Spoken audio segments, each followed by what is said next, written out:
magsiawit na bayan. Pinagpala ka, dakilang biyayang pangako niya, sumilay na.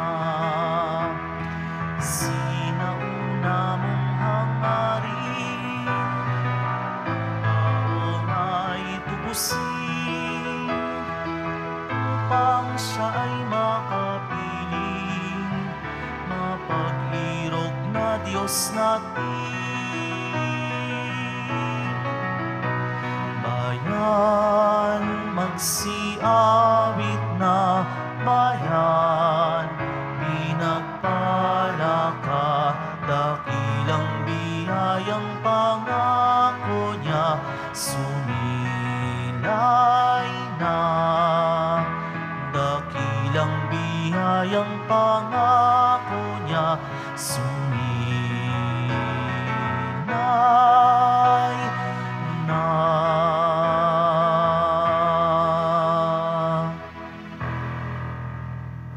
Simulan natin ang ating pagdiriwang sa ngalan ng Ama at ng Anak at ng Espiritu Santo. Amen. Ang pagpapala ng ating Panginoong Hesukristo, ang pag-ibig ng Diyos Ama at ang pakikipagkaisa ng Espiritu Santo naway sumainyong lahat. At sumaiyo rin. Mga minamahal kong mga kapatid, marami ang tumiwalag sa mga tagasunod ni Jesus dahil sa hindi nila maunawaan ang sinasabi niyang ang kanyang katawan, ang magiging pagkain, at ang kanyang dugo, ang magiging inumin. Magkagayon man, nanatiling tapat ang 12 apostol sa kabila ng hindi nila ganap na pag-unawa sa mga salita ng Panginoon. Sa pagdiriwang natin ng banal na Eucharistia, makikilala natin si Jesus bilang salitang nagbibigay ng buhay. Upang tayo'y maging marapat gumanap sa banal na pagdiriwang, aminin muna natin at pagsisihan ang ating mga kasalanan. Inaamin ko sa makapangyarihang Diyos At sa inyo, mga kapatid, na luba akong nagkasala sa isip, sa salita at sa gawa, at sa aking pagkukulang. Kaya isinasamo ko sa mahal na Birheng Maria, sa lahat ng mga anghel at mga banal, at sa inyo, mga kapatid, na ako'y ipanalangin sa ating Panginoong Diyos. Kawan tayo na makapangyarihang Diyos, patawarin tayo sa ating mga kasalanan at patnubayan tayo sa buhay na walang hanggan. Amen. Panginoon, kaawaan mo kami. Panginoon, kaawaan mo kami. Kristo, kaawaan mo kami. Kristo, kaawaan mo kami. Panginoon, kaawaan mo kami. Panginoon, kaawaan mo kami.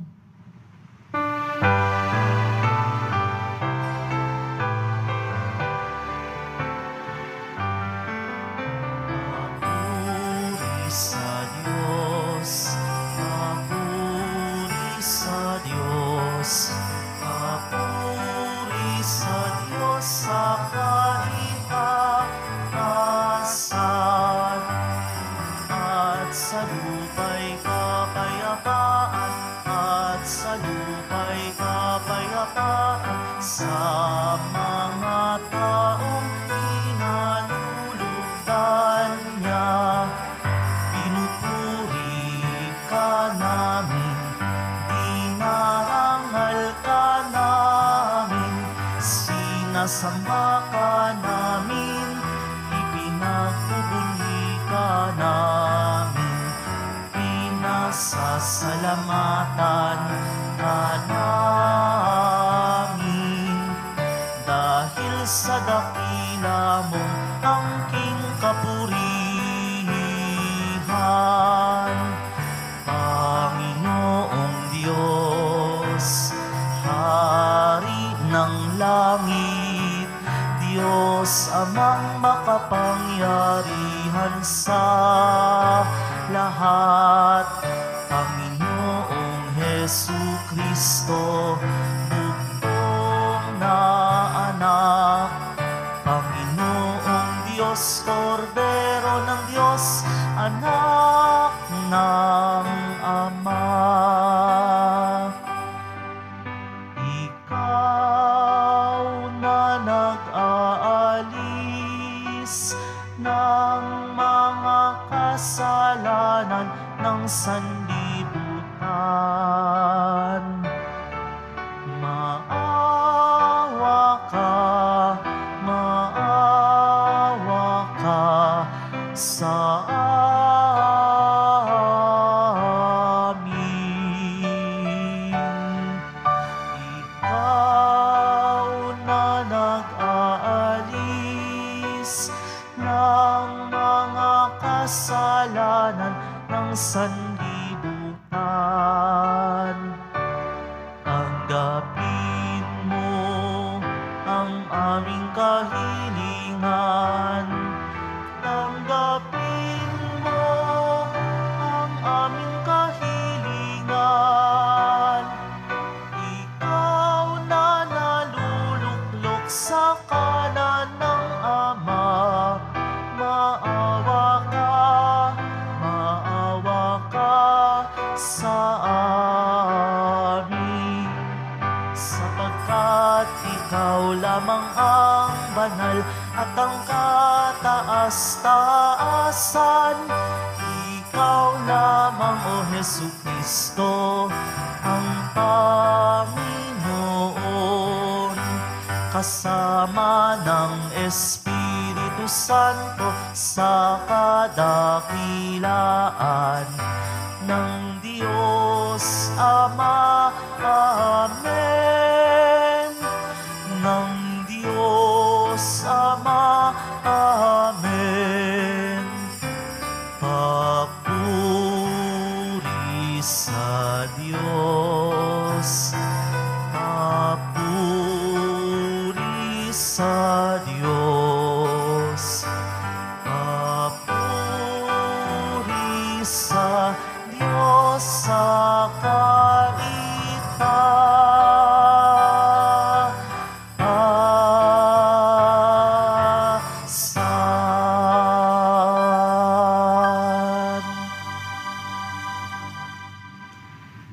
Manalangin tayo.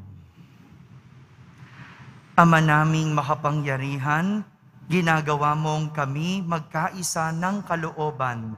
Ipagkaloob mong ang iyong mga utos ay aming mahalin.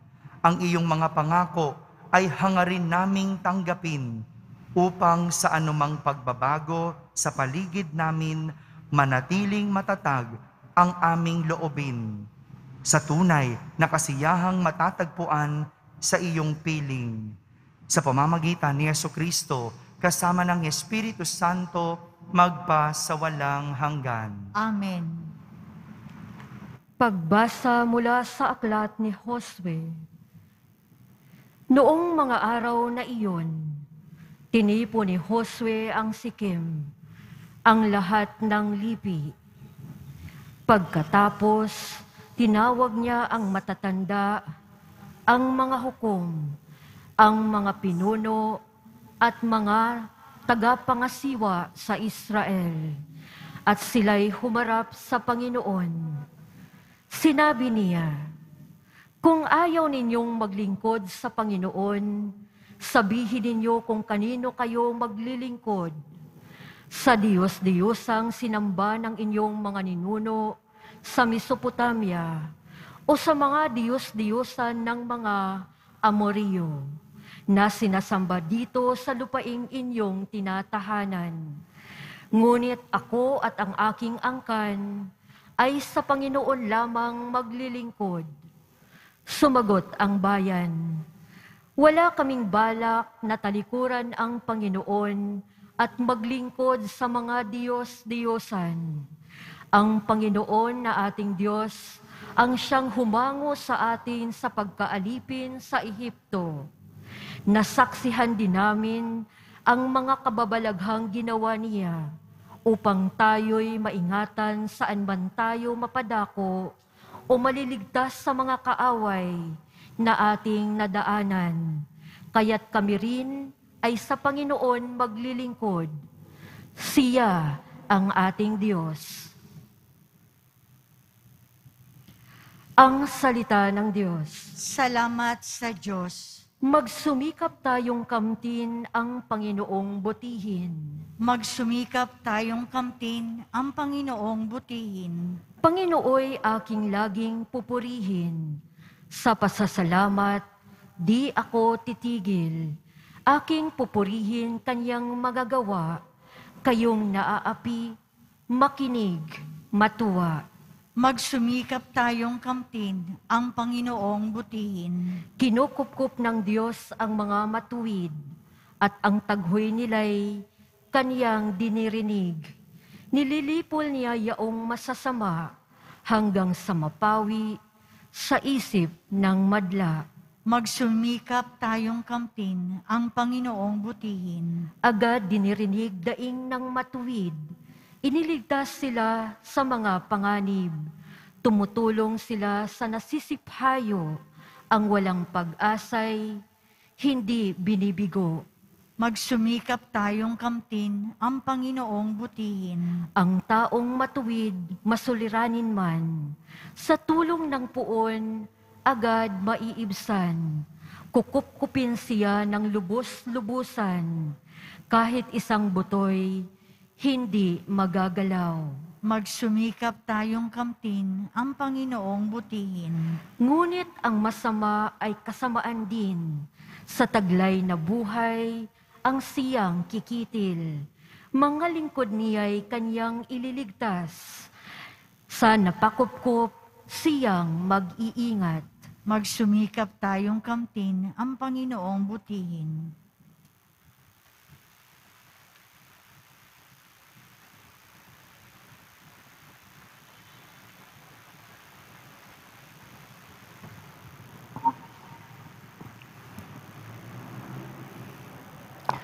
Pagbasa mula sa sulat ni Apostol San Pablo sa mga taga-Efeso.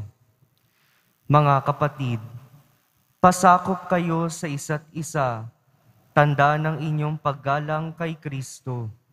Mga babae, pasakop kayo sa inyong asawa, tulad ng pagpapasakop ninyo sa Panginoon, sapagkat ang lalaki ang ulo ng kanyang asawa, tulad ni Kristo na siyang ulo ng simbahan, na kanyang katawan at siyang tagapagligtas nito. Kung paanong nasasakop ni Kristo ang simbahan, gayon din naman, ang mga babae dapat pasakop ng lubusan sa kani-kanilang asawa. Mga lalaki, ibigin ninyo ang inyong asawa, gaya ng pag-ibig ni Kristo sa simbahan. Inihandog niya ang kanyang buhay para rito, upang ang simbahay italaga ng Diyos matapos linisin sa pamamagitan ng tubig at ng salita. Ginawa niya ito upang maiharap sa kanyang sarili ang simbahan, marilag, banal, walang batik at walang anumang dungis o kulubot. Dapat mahalin ng mga lalaki ang kani-kanilang asawa tulad ng sarili nilang katawan.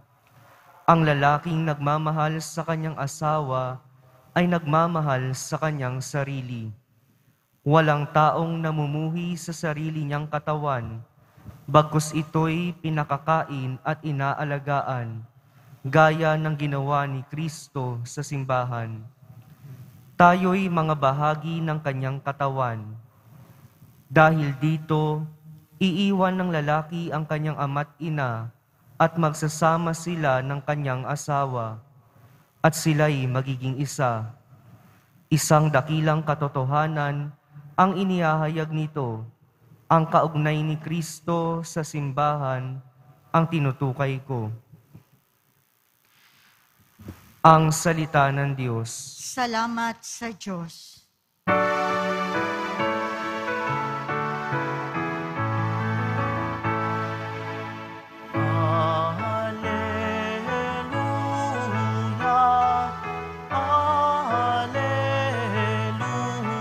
Alleluia, Alleluia.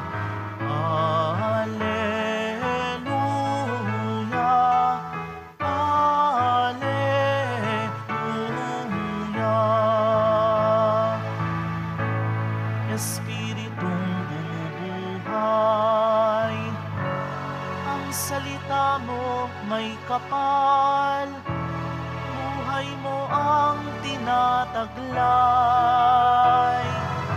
Alleluia, Alleluia, Alleluia,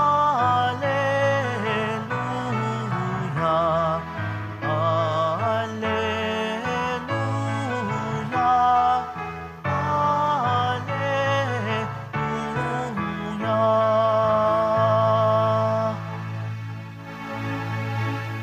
Sumainyo ang Panginoon. At sumaiyo rin. Ang mabuting balita ng Panginoon ayon kay San Juan. Papuri sa iyo, Panginoon.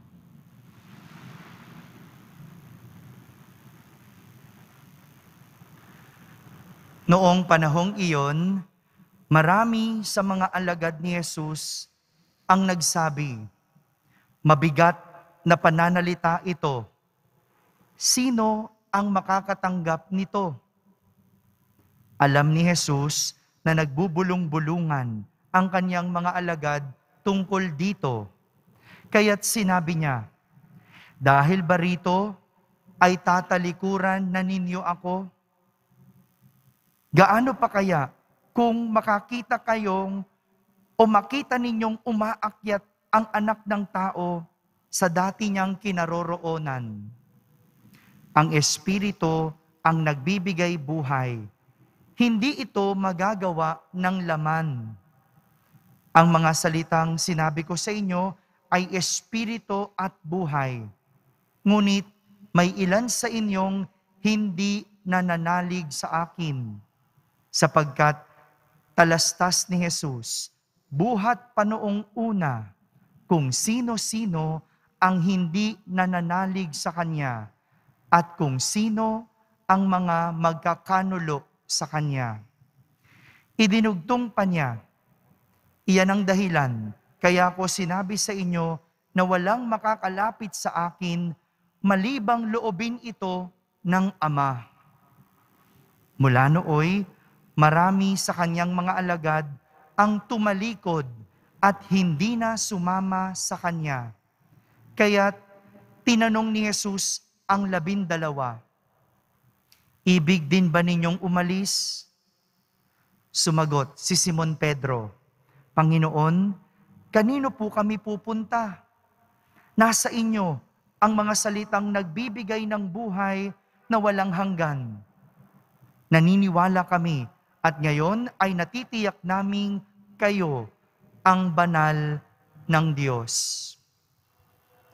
Mga kapatid, ang mabuting balita ng Panginoon. Pinupuri ka namin, Panginoong Hesukristo. Isang magandang araw po sa inyong lahat. Ngayong linggong ito, mayroon tayong dalawang napakagandang kwento. Dalawang kwento na maghahamon sa ating pananampalataya sa Diyos. Tama po, hindi po aral, kundi hamon sa ating pananampalataya. Ito po ang ating pagninilayan ngayon. Isang hamon, hindi isang aral tungkol sa ating pananampalataya. Simulan natin sa kwento ni Josue. Sa ating unang pagbasa, narinig natin, matapos makaligtas ng mga Israelita mula sa kaalipinan at pagdurusa sa Ehipto, sila ay nakarating sa lupang pangako. Pagkatapos ng matinding pagdurusa, pagdatapos ng matinding pagpapahirap sa mga Israelita, sila ay nakaligtas at nakatawid papunta sa lupang pangako. Ngunit, hindi naging madali ang kanilang paglalakbay. Hindi naging madali ang pagkatapos sa kanilang pagdurusa dahil inabot ng 40 taon ang kanilang paglalakbay sa disyerto bago nila narating ang lupang pangako. Imagine mo, no? 40 years na nasa disyerto. 40 years na mainit sa araw, malamig sa gabi. 40 taon. At doon sa buong paglalakbay nilang yon, hindi naging madali. Merong pagsubok, merong paghihirap, at may mga pagkakataong kailangan ng maraming pagtitiis. Yung iba nga, nagkamatayan na dahil sa pagiging pasaway, hindi nakaligtas. Pero sa tulong at awa ng Diyos, marami pa rin sa kanila ang nakaligtas at nakatawid mula sa kaalipinan patungo sa kaginhawahan. Kaya naman, ngayong sila ay nakatawid na, ngayong natapos na ang kanilang paghihirap at nakakaranas na ng ginhawa, tinipon sila ni Josue. By the way, si Josue po, siya po yung namuno sa mga Israelita para makatawid mula Ehipto papuntang lupang pangako. Tinipon sila ni Josue at tila pinapapili at pinagsasabihan. Ang sabi ni Josue sa kanila, kung ayaw ninyong maglingkod sa Panginoon, sabihin ninyo kung kanino kayo maglilingkod. Sa Diyos-Diyosang sinasamba ng inyong mga ninuno sa Mesopotamia o sa mga Diyos-Diyosan na mga Amoreyo na sinasamba ng mga taong tinitirahan nyo ngayon?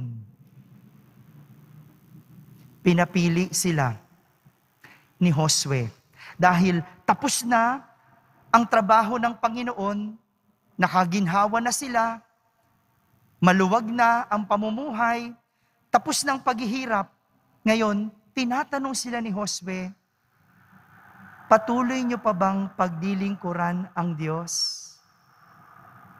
Pero bago pa nakasagot ang mga tao, inunahan na sila ni Josue. Inunahan silang pumili at sinabi ni Josue, ako ay mananatiling maglilingkod sa Panginoon.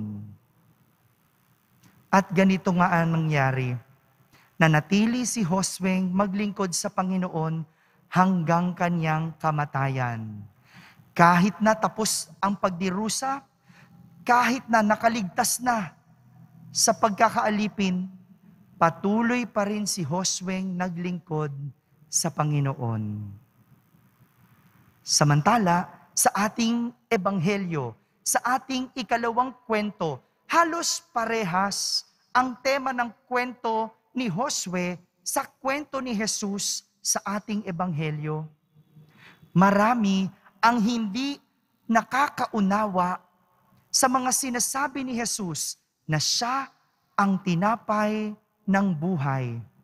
Maraming hindi makapaniwala dahil hindi nila maunawaan paanong ang kanyang katawan, ang kanyang laman, ang magiging pagkain nagbibigay buhay. Paanong ang kanyang dugo ang magiging tunay na inumin. Ayaw nilang maniwala. Hindi nila mapaniwalaan. Pero yung mga naniniwala at nauunawaan, ayaw namang tanggapin. Hindi mo alam saan kalulugar, no? Yung mga hindi naniniwala dahil hindi makaunawa. Pero yung mga nakaunawa, hindi naman kayang tanggapin.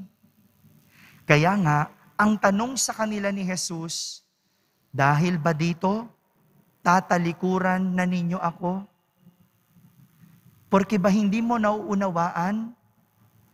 Lalayo ka? Porque ba hindi mo naiintindihan? Iiwan mo ako?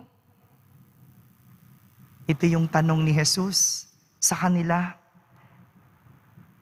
Pero bago pa magtanong si Jesus, alam naman talaga ni Jesus kung sino sa kanila ang tatalikod. Kilala ni Jesus kung sino sa kanila ang magkakanulo sa kanya. Gaya ni Josue, nanguna si Pedro at agad sumagot at nagdesisyon. Sabi niya, Panginoon, kanino kami pupunta? Nasa inyo na ang mga salitang nagbibigay ng buhay na walang hanggan. Naniniwala kami at ngayon natitiyak naming kayo ang banal na Diyos. Katulad ni Josue, si Pedro nagdesisyon. Katulad ni Josue, si Pedro nanguna at nanatiling naniniwala sa Diyos. Pero, hindi katulad ni Josue si Pedro. Dahil alam naman natin, kahit na sinabi ito ni Pedro, sa huli, alam nating makaikatlong beses niyang itinatwa si Jesus. Alam naman natin, noong nagkagipitan, tumalikod si Pedro kay Jesus. Si Josue, naging tapat hanggang kamatayan. Si Pedro, nanilbihan, pero nung nagkagipitan, itinatwa si Jesus. Mga kapatid, ito po ang mensahe ng dalawang kwento. Sa oras ng kahirapan at kaginhawahan, pagsubok at tagumpay, kasamaan at kabutihan, sino ang iyong sasampalatayanan? Sino ang iyong babalingan? At sino ang iyong papanindigan? Sabi nga nila, ang buhay ay parang isang piging o sa Ingles, party. Marami ang dadalo at makikisalo. May maagang dadating, may mga huling dadating. May makikitawa at mayroong magbabahagi ng kanilang istorya. Ngunit sa huli, magkakatalo. Mayroong aalis ng maaga, meron din namang mawawala na lang basta-basta. Pero mayroong pipiliing maiwan na tutulong magligpit at aayusin ang lahat ng nagulo. Hindi natin alam kung hanggang kailan itong pandemya. Mahigit 100 taon na. ECQ na naman, ay hindi. MECQ, ay hindi. MGCQ, ay hindi. Hindi na natin alam. Paulit-ulit na lang. Pero hindi man natin nakikita ang katapusan. Maaring 40 years abutin ang pandemya. Hindi man natin nakita o nakikita ang kaginhawahan. Isa lang ang malinaw na tanong, mananatili ba tayo na nananampalataya sa Diyos? Pwedeng ang iba, ang pinagdadaanan ay problemang mag-asawa. Mukha man walang katapusan, mukha man walang pagbabago, mukha man habang buhay mo nang papasanin ang krus na asawa mo. Isa lang ang tanong, iiwan mo o mananatili ka sa tabi ng asawa mo? Mga kapatid, ang ating pagdiriwang ngayon ay hindi isang aral tungkol sa pananampalataya, kundi isang pagninilay sa klase ng pananampalatayang mayroon tayo. Hindi man natin nakikita ang katapusan ng pandemya o katapusan ng lahat ng problema. Pero ang pwede lang maitanong, mananatili ka ba sa Panginoon? Pwede tayong maging katulad ni Josue na pinili at nanatili sa Diyos hanggang kanyang kamatayan. Pero pwede ka rin namang maging Pedro. Katulad ni Pedro na sa oras ng kagipitan, bigla-biglang nagbabago. Alin man ang piliin mo, sino man sa dalawa ang iyong maging pagkatao, isa lang ang mananatiling totoo. Ang Diyos ay maghihintay at mananatili at laging tapat sa iyo. Amen. Sabay-sabay nating ipahayag ang ating pananampalataya. Sumasampalataya ako Sa Diyos amang makapangyarihan sa lahat, na may gawa ng langit at lupa. Sumasampalataya ako kay Hesukristo, iisang anak ng Diyos, Panginoon nating lahat. Nagkatawang tao siya, lalang ng Espiritu Santo.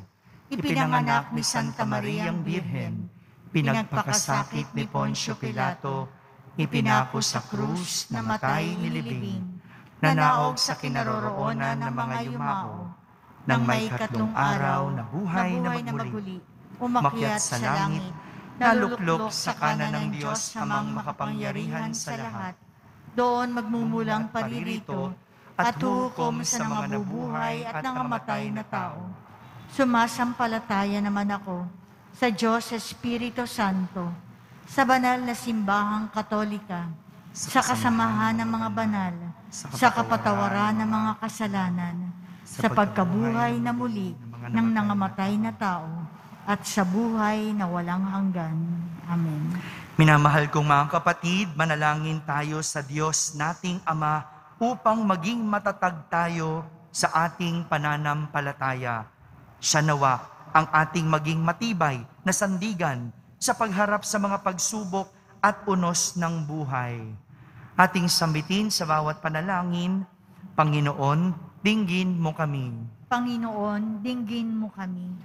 Maging lakas nawa ng aming Santo Papa, mga obispo, mga pari at mga diakono ang iyong salita upang patuloy nilang ipahayag ang mabuting balita ng tapat at may paninindigan.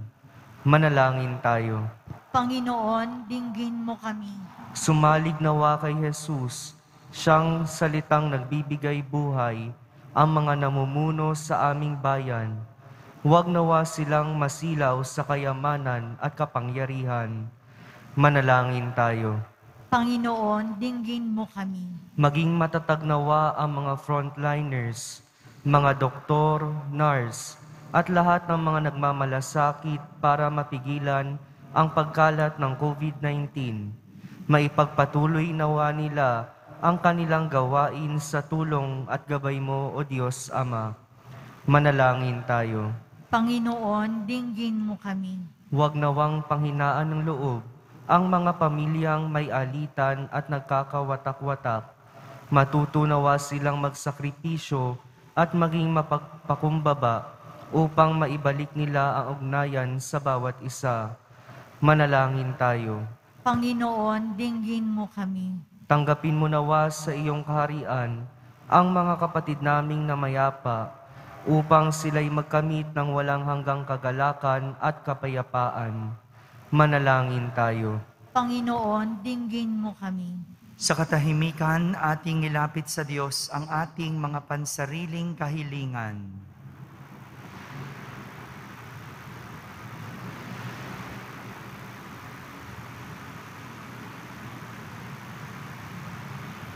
Manalangin tayo. Panginoon, dinggin mo kami. Ama, ikaw ang aming kanlungan. Pakinggan mo ang panalangin ng iyong bayan. Tanggapin mo kami at panatilihing sa iyong pag-ibig sa pamamagitan ni Kristo na ating Panginoon. Amen.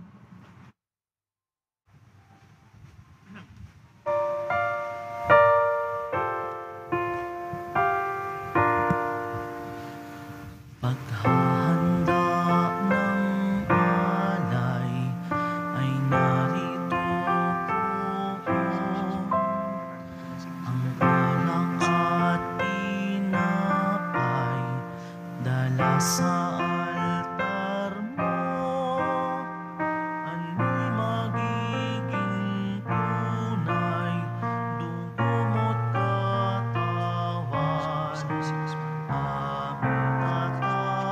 Tatanggapin ngayon, magbibigay buhay.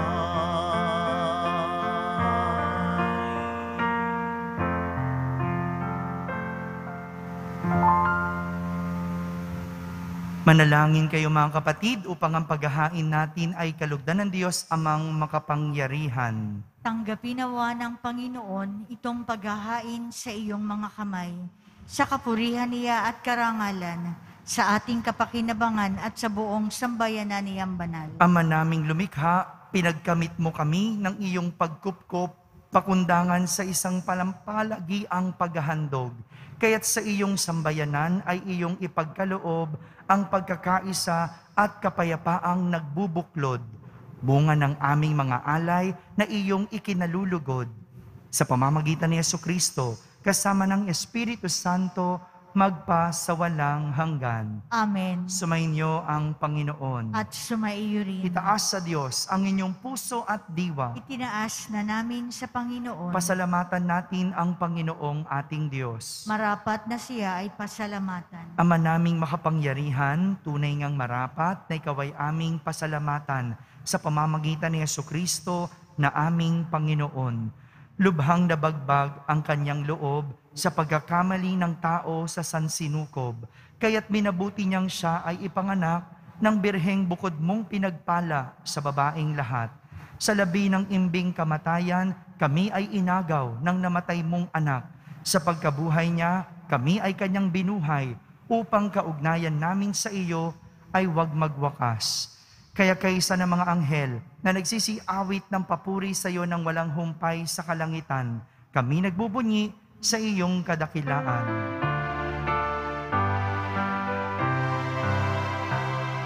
Banal ka, buong may kapal, banal ang iyong pangalan, banal ang iyong kaharian, langit lupa'y nagpupuhay sa iyong kadakilaan, dinarapilan ng lahat na parito mong anak, na siyang nagmulat sa bulag, sa pilay ay nagpalakad, at nakiramay sa lahat.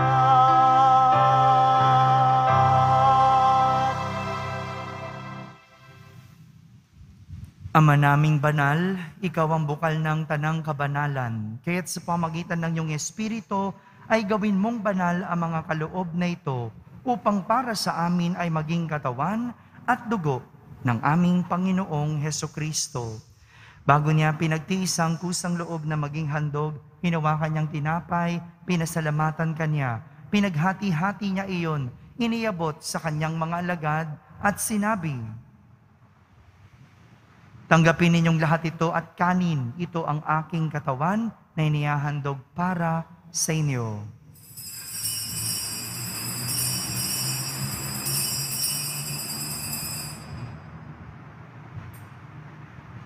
Kaya hindi naman matapos ang hapunan, hinawakan niyang kalis, muli kanyang pinasalamatan. Iniabot niya ang kalis sa kanyang mga alagad at sinabi, "Tanggapin ninyong lahat ito at inumin. Ito ang kalis ng aking dugo, ng bago at walang hanggang tipan. Ang aking dugo na ibubuhos para sa inyo at para sa lahat, sa ikapagpapatawad ng mga kasalanan. Gawin ninyo ito sa pag-alaala sa akin."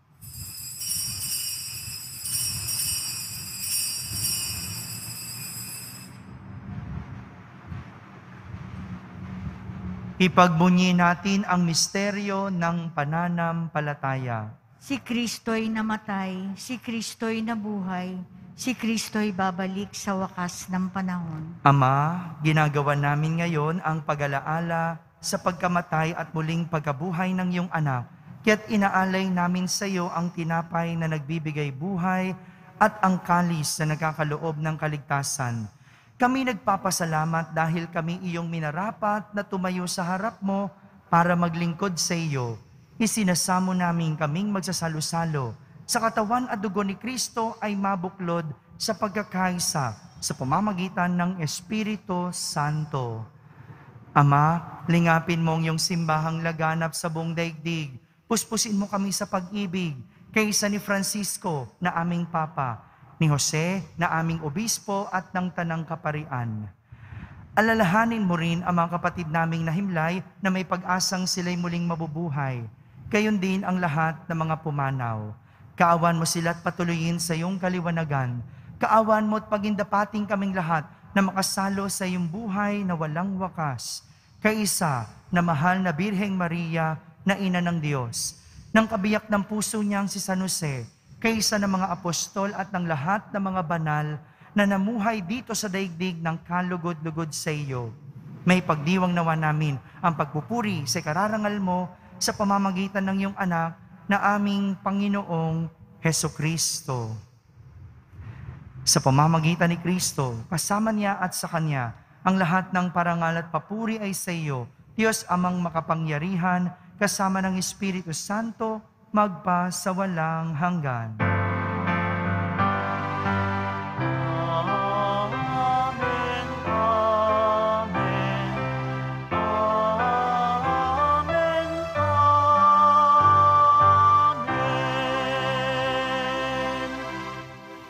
Sa tagubilin ng mga nakahagaling na utos at turo ni Jesus na Panginoon natin at Diyos, ipahayag natin ng lakas loob. Ama namin, sumasalangit ka, sambahin ang ngalan mo, mapasa amin ang kaharian mo, sundin ang loob mo dito sa lupa para ng sa langit. Bigyan mo kami ngayon ng aming kakanin sa araw-araw, at patawarin mo kami sa aming mga sala, para ng pagpapatawad namin sa nagkakasala sa amin. At huwag mo kaming ipahintulot sa tukso, at iadya mo kami sa lahat ng masama. hinihiling namin kami iadya sa lahat na masama, pagkalooban ng kapayapaan araw-araw, iligtas sa kasalanan at ilayo sa lahat ng kapahamakan, samantalang aming pinananabikan ang dakilang araw ng pagpapahayag ng tagapagligtas naming si Hesukristo. Sapagkat iyo ang kaharian at ang kapangyarihan at ang kapurihan magpakailanman. Amen. Panginoong Hesukristo, sinabi mo sa iyong mga apostol, kapayapaan ang iniiwan ko sa inyo, ang aking kapayapaan ang ibinibigay ko sa inyo. Tunghayan mo ang aming pananampalataya at huwag ang aming pagkakasala. Pagkalooban mo kami ng kapayapaan at pagkakaisa ayon sa iyong kalooban, kasama ng Espiritu Santo, magpa sa walang hanggan. Amen. Ang kapayapaan ng Panginoon ay laging sumainyo. At sumaiyo rin. Magbigayin kayo ng kapayapaan sa isa't isa. Kapayapaan po para sa lahat.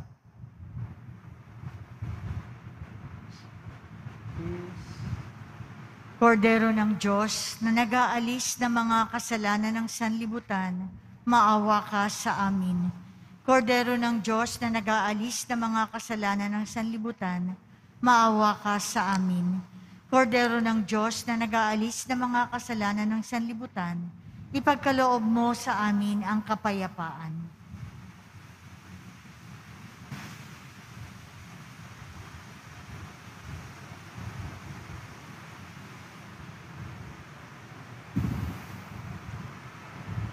Ito ang kordero ng Diyos. Itong nag-aalis ng mga kasalanan ng sanlibutan. Mapalad ang mga inaaniyahan sa kaniyang piging. Panginoon, hindi ako karapat-dapat na magpatuloy sa iyo, ngunit sa isang salita mo lamang ay gagaling na ako.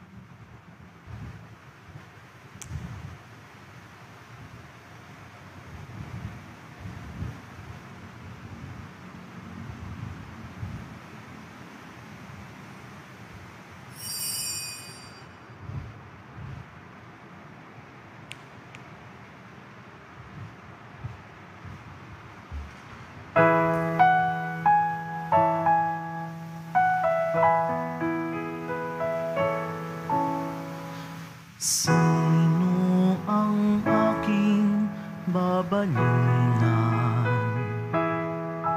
Panginoon ko, tanging ikaw, pagkat taglay mo ang salita ng buhay.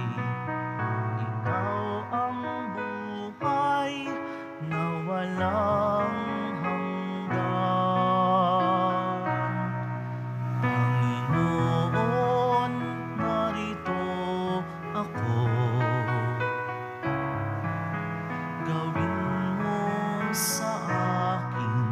ang maibigan mo. Handa akong tukdin ang loob mo, Panginoon, narito ako.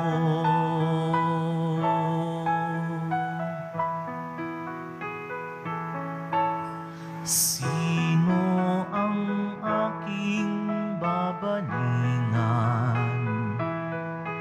Panginoon ko, tanging ikaw, pagkat ika'y daan at katotohanan.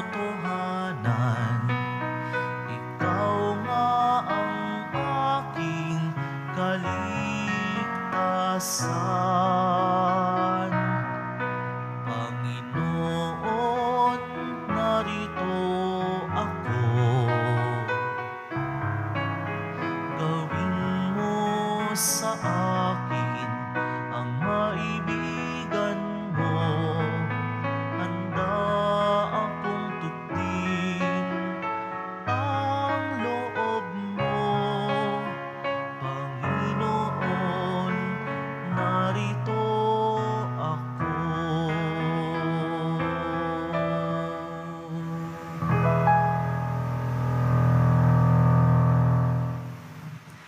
Manalangin tayo. Ama naming mapagmahal, lubusin mo sa amin ang kagalingang bigay ng iyong pag-ibig na ngayon ay ipinagdiriwang at kami naway magkaroon ng ganap na kaunlaran upang sa lahat ng aming pinagkakaabalahan, ikaw ay aming mabigyang kasiyahan sa pamamagitan ni Jesucristo kasama ng Espiritu Santo magpa sa walang hanggan. Amen. Panalangin kay San Roque. Ating ipagdasal ang lahat ng mga may sakit at nahihirapan ngayong pandemic. Pagdasal din po natin ang buong mundo, ang ating bansa, at higit sa lahat ang ating pamahalaan. O pinagpalang San Roque, pintakasi ng mga may karamdaman, lingapin mo po ang aming mga kapatid na nasa banig ng karamdaman. Ang iyong pamamagitan ay sadyang makapangyarihan na nung ikay narito pa sa daigdig, marami ang gumaling dahil sa pag-antanda mo sa kanila ng kamahal-mahalang krus. Ngayong ikay niluluwalhati na dyan sa langit, nananalig kaming ang iyong pamamagitan ay lubhang magaling. Ialay mo po sa Panginoong Diyos yaring aming mga hinaing at sa tulong po ninyo ay makamit ang kagalingan ng aming kaluluwa at katawan, pakundangan sa mga hirap at sakit ng Panginoong Hesukristo at iyo pong mga panalangin. Amen. Senyor San Roque, panalangin mo po kami upang kami maiyadya sa salot ng COVID-19 at sa mga karamdaman ng katawan at kaluluwa. Senyor San Roque, panalangin mo po kami upang kami maiyadya sa salot ng COVID-19 at sa mga karamdaman ng katawan at kaluluwa. Senyor San Roque, ipanalangin mo po kami upang kami maiyadya sa salot ng COVID-19 at sa mga karamdaman ng katawan at kaluluwa. Sa oras ng kahirapan o kaginhawahan, manindigan dahil mayroon tayong Diyos na hindi tayo iiwan. Sumainyo ang Panginoon. At sumaiyo rin. Pagbabasbas ng Poong Yesus Nazareno. Mahal na Poong Yesus Nazareno, inihayag mo sa pamamagitan ng krus ang walang maliw na pag-ibig ng Diyos sa sangkatauhan. Pakinggan mo ang kahilingan ng iyong angkan na nagsusumamo sa iyo. Makamtanawan nila ang inyong katugunan at tanggapin ang kasagutan na may utang na loob na tinatanaw. Basbasan din po ninyo ang lahat na may karamdaman at nahihirapan sa pamamagitan ng bendisyon na ito, naway maalala nila ang mga pangako nila noon sa binyag na ikaw ang kanilang iibigin at pagdilingkuran bilang Panginoon magpa sa walang hanggan. Amen. At pagpalain kayo ng makapangyarihang Diyos, Ama, Anak, at Espiritu Santo. Amen. Tapos na po ang ating pagdiriwang, humaiking taglay ang pag-ibig at kapayapaan ng Poong Jesus Nazareno. Salamat sa Diyos.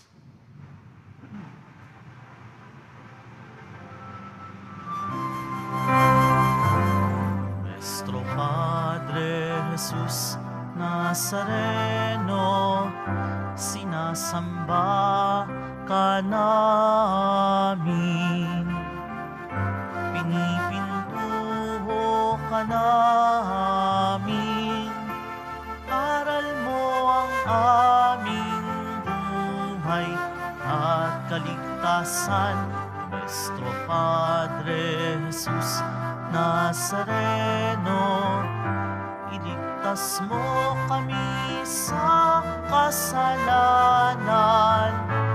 Ang krus mong kinamatayan ay sagisag ng aming kaligtasan. Nuestro Padre Jesus Nazareno, dinarangal ka namin.